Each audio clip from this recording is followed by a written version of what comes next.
Okay, so um,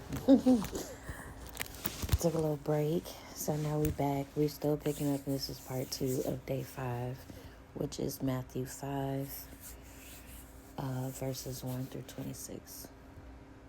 One day, as he saw the crowds gathering, Jesus went up on the mountainside and sat down. His disciples gathered around him, and he began to teach them. The Beatitudes. God blesses those who are poor and realize their need for him, for the kingdom of heaven is theirs. God blesses those who mourn, for they will be comforted. God blesses those who are humble, for they will inherit the whole earth. God blesses those who hunger and thirst for justice, for they will be satisfied. God blesses those who are merciful, for they will be shown mercy. God blesses those whose hearts are pure, for they will see God. God blesses those who work for peace, for they will be called the children of God. God blesses those who are persecuted for doing right, for the kingdom of heaven is theirs. God blesses you when people mock you and persecute you and lie about you and say all sorts of evil things against you because you are my followers. Be happy about it. Be very glad, for a great reward awaits you in heaven. And remember, the ancient prophets were persecuted in the same way. Teaching about salt and light. You are the salt of the earth. But what good is salt if it has lost its flavor? Can you make it salty again? It will be thrown out and trampled underfoot as worthless. You are the light of the world, like a city on a hilltop that cannot be hidden. No one lights a lamp and then puts it under a basket. Instead, a lamp is placed on a stand where it gives light to everyone in the house.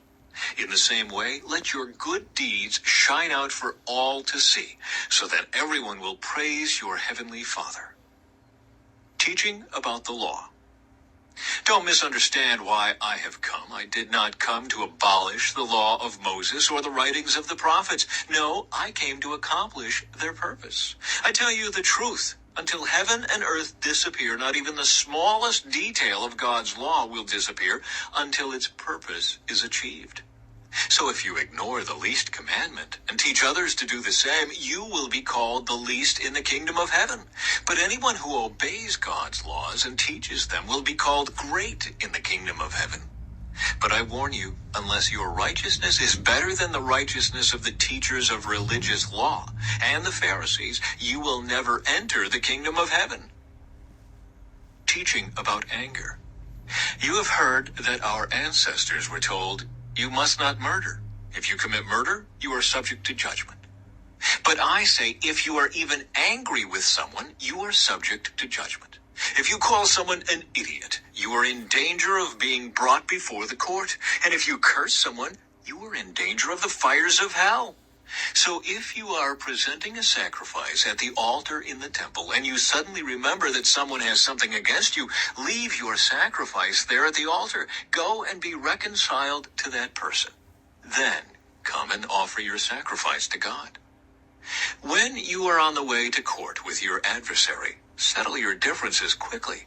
Otherwise, your accuser may hand you over to the judge, who will hand you over to an officer, and you will be thrown into prison. And if that happens, you surely won't be free again until you have paid the last penny. It's ugly.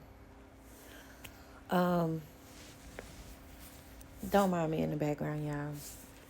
Any video that you hear me talking or moving about or what have you, just, don't pay attention to it.